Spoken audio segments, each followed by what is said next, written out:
آج جو ویسٹرن علم ہے یا ویسٹرن ایک تھیوری ہے وہ انسان کے باطن کی طرف متوجہ نہیں ہے، وہ صرف ظاہر ہے.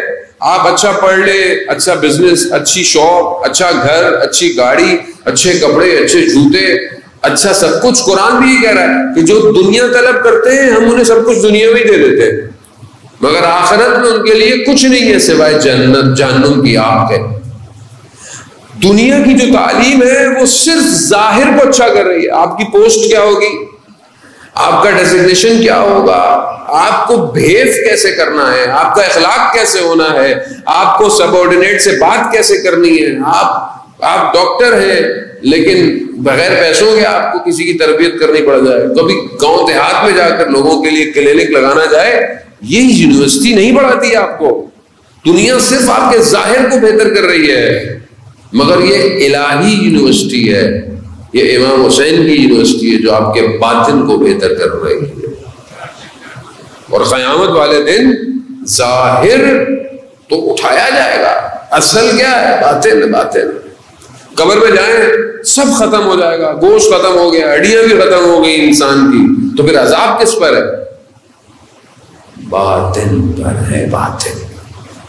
اس باطن کو صاف ایگزٹ دے.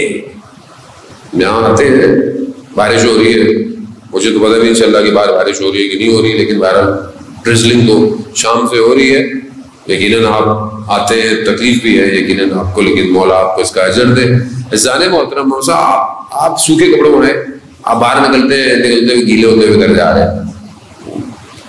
ایگزٹ اس زندگی سے کیا ہے؟ میں پیدا ہوا معصوم، دنیا نے مجھے سکھایا، پڑھایا، اچھی لوگ مل گئے، اچھی اپرچونٹی مل گئی، اچھا سیکھ لیا، صحیح ہو گیا. لیکن غلط چیزیں ہوئیں اور ایگزٹ کا ٹائم کسی کو نہیں پتا. مرنا کب ہے کسی کو نہیں پتا. کوئی بزرگ میں بزرگی میں چلا جائے گا، کوئی بچپن میں چلا جائے گا، کوئی جوانی میں چلا جائے گا. اب یہ جو آپ ڈیتھ ہوئی، آپ کی ایگزٹ ہوا، جیسے ہی آپ کا ایگزٹ ہوا، آپ کی جو برزخ کی زندگی تھی جسے آپ نے خود ڈیزائن کیا تھا. برزخ کوئی دور کوئی جگہ نہیں ہے، برزخ عالم ملکوت آپ کے ساتھ ساتھ ہے.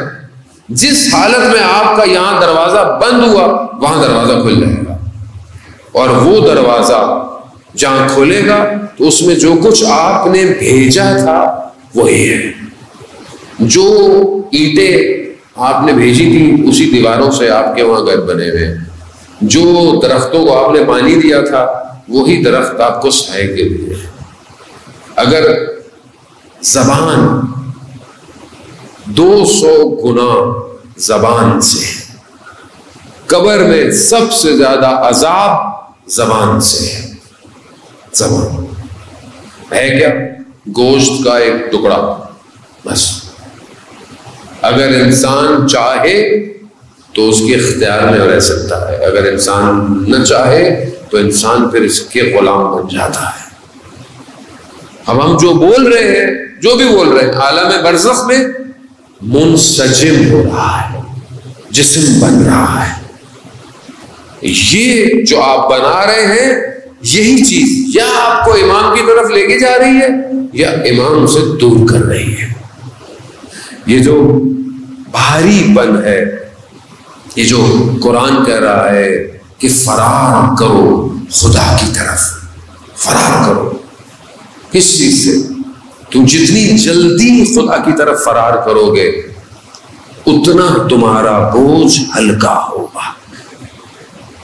گناہ تمہیں بھاری کر دیں گے، تم بھاگ نہیں سکتے خدا کی طرف. مناجات شعبانیہ میں کہ فراز ہے، وقت حربتو الیکا، میں دوڑتا ہوا تیری بارگاہ میں آیا، وقفتو الیک، تیرے سامنے کھڑا. تو نے رسوا کر دیا تو کوئی عزت دینے والا نہیں ہے مجھے.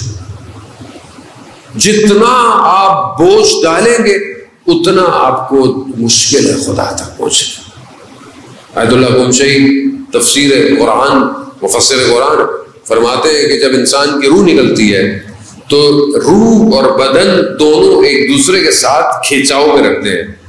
مادہ روح کو تنگ کرتا ہے, روح کو نکلنے نہیں دیتا. کیوں؟ اگر زندگی مادی گزرے تو روح بہت مشکل سے نکلتی ہے, اور یہ جو پروسیس ہے کہتے ہیں یہ بہت لمبا ہو جاتا ہے اور انسان اس تکلیف کو برداشت کرتا ہے. ایک شخص کہ جسے ایکسپیرینس ہوا لائف آفٹر ڈیتھ کا, وہ کہتا ہے میں گھر سے باہر نکلا, گھر میں کوئی سلنڈر تھا, میں نے آگ لگ گئی, میں اس کو باہر پھینکنے گیا صحن سے, تو صحن میں میرے ہمسائے کی گاڑی کھڑی ہوئی تھی, اس میں سلنڈر لگا تھا, وہ رکھا, وہ بھی پھٹ گیا. وہ پھٹا تو پورے بدن میں آگ لگ گئی, پورا بدن جل گیا. اسی جلتے ہوئے میں اس کی روح نکل گئی. یہ کہتا ہے میں اپنے آپ کو اوپر سے دیکھ رہا ہوں, بدن میرا جل رہا ہے, میری روح, میں اپنے آپ کو ہلکا محسوس کر رہا ہوں. اچانک سے دیکھا کہ میری ماں آئی اور اس نے گریا شروع کر دیا, رونا شروع کر دیا, اور چیخو پکار, اس کی چیخو پکار اور اس کے گریے نے میری روح واپس بدن میں گئی. لیکن یہ جو پروسیس تھا نا دوبارہ بدن کا, یہ بالکل ایسا تھا کہ انسان تیغ تلواروں کے اوپر سے گزرتا ہوا واپس آ رہا. پھر میں گیا, میں نے پائپ اٹھایا, اپنے آپ کو ڈالا, اتنے میں ایمبولینس آئی, مجھے لے کے گئی. لیکن جیسے ہی میں ہاسپٹل پہنچا تو 100% برن تھا, پوری باڈی جل چکی تھی, وہ سب کپڑے شپڑے چپک گئے تھے. اب مجھے انہوں نے اتارنا تھا, لیکن جب آپ کو کچھ اتاریں گے تو وہ کہتے ہیں کہ ظاہر ہے پین کلر یا اینستھیزیا لگائیں, لیکن باڈی میں کہیں جگہ ہی نہیں تھی کہ اینستھیزیا لگے, بے ہوش کیا جائے. مجبوراً مجھے زندہ حالت میں, ہوش کی حالت میں میری کھال کو کھینچا گیا. جیسے ہی میری کھال کھینچی دوبارہ میری روح پرواز کر گئی. دوبارہ میں نے دیکھا, پھر میں وہی ہوں.